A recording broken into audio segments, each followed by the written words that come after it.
बहुत समय पहले की बात है। एक राजा था, उसके 7 पुत्र थे। वह राजा एक दिन अपने महल में आराम कर रहा था तो उसे एक सपना आया। वह सपना उसने अगले दिन सभा के मंत्रियों को बताया कि एक ऐसा वृक्ष है जिस पर स्वर्ण की शाखाएं, चांदी के पत्ते हैं और वहाँ पर हाथी दाना चुगते थे।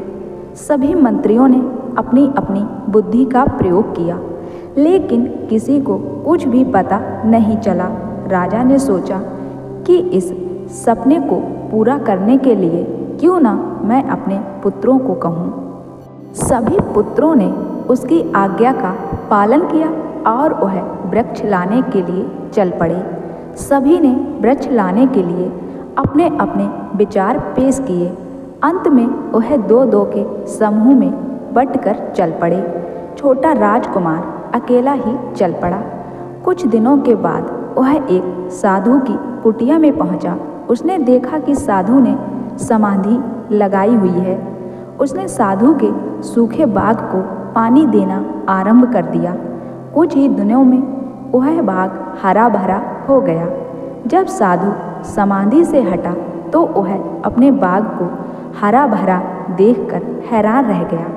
उसने ऊंची आवाज में कहा, मेरे बाग को फिर से हरा भरा करने वाला कौन है?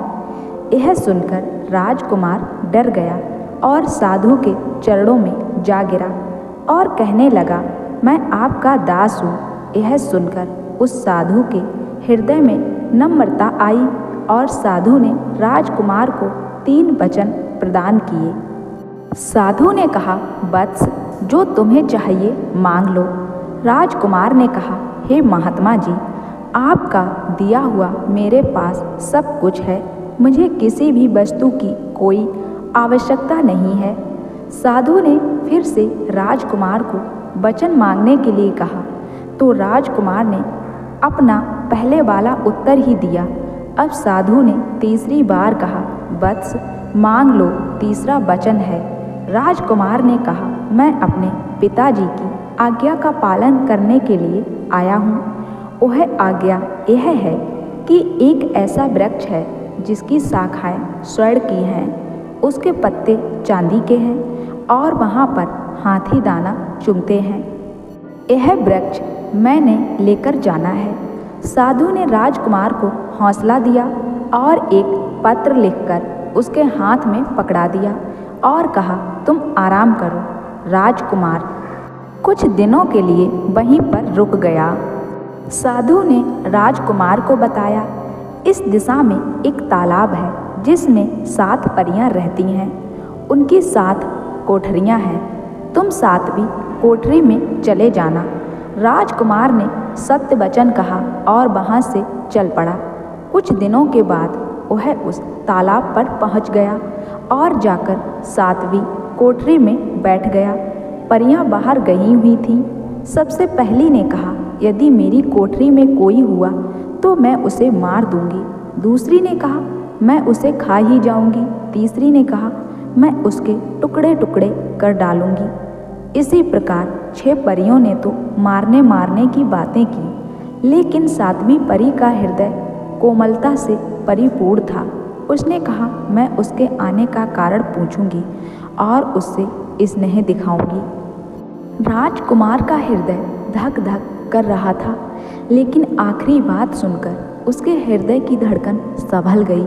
जब परी ने राजकुमार को देखा तो उसने आने का कारण जानना चाहा। राजकुमार ने बताया, मेरे पिताजी को एक रात को यह सपना आया कि एक ऐसा वृक्ष है जिसकी शाखाएं स्वर्ण की हैं, उसके पत्ते चांदी के हैं और वहाँ पर हाथी दाना चुगते हैं। साथ ही राजकुमार ने बताया कि वह कौन से साधु के पास से आया है। परी ने सारी बात ध्यानपूर्वक सुनी और उस पर कहीं भी जाने की बंदिश लगा दी और कहा, मैं स्वयं उस वृक्ष को लेकर आऊँगी। उसने राजकुमार के लिए खाने पीने का प्रबंध कर दिया और वह स्वयं परियों के देश में चली गई। लगभग 2 सप्ताह व्यतीत हो गए, लेकिन वह परी वापस नहीं आई। जब परी वापस आई तो उसने अपने जादू से उस वृक्ष को एक डिबिया में बंद कर दिया। परी ने राजकुमार से पूछा, उसकी कमीज के भीतर एक जेब है। यह सुनकर राजकुमार ने कहा, मेरी कमीज के भीतर कोई भी जेब नहीं है। अब परी ने भीतर की तरफ एक जेब लगाकर उसमें वृक्ष वाली डिबिया डाल दी और बाहर वाली जेब में राख की डिबिया डाल दी और कहा, किसी को भी बताना मत। यदि किसी शत्रु ने आक्रमण कर दिया तो राख वाली डिबिया उसे दे देना। राजकुमार परी से वृक्ष लेकर चल पड़ा और उस डेरे में आ गया जहाँ पर उसने बाग को हरा भरा किया था। साधु ने पूछा, वत्स, क्या स्वप्न पूरा हो गया? राजकुमार ने कहा, महात्मा जी, स्वप्न पूर्ण हो गया है। साधु ने उसे एक डंडा और रस्सी दी और कहा, यदि तुम इस डंडे और रस्सी को किसी को भी पकड़ने या मारने का आदेश दोगे या फिर कहीं पानी के स्रोत सूखा देखने के लिए कहोगे तो यह तुम्हारी आज्ञा का पालन करेंगे। राजकुमार सत्य वचन कहकर अपने देश की ओर चल पड़ा। चारों भाई चौराहे पर इकट्ठे हो गए।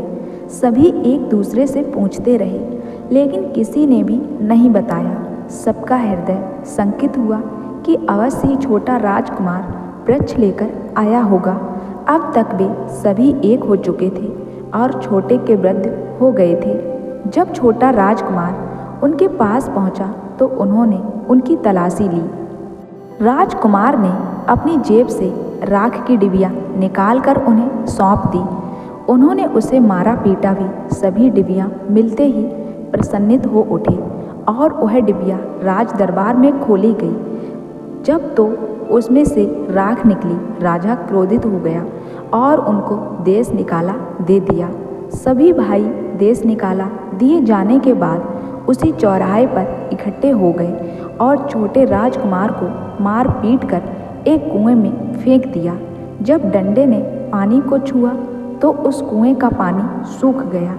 एक यात्री आया, उसने पानी निकालने के लिए ढोल को लटकाया तो भीतर से आवाज़ आई, पहले मुझे बाहर निकालो फिर पानी आएगा। उसने उसको कुएं से बाहर निकाला और पानी पी लिया।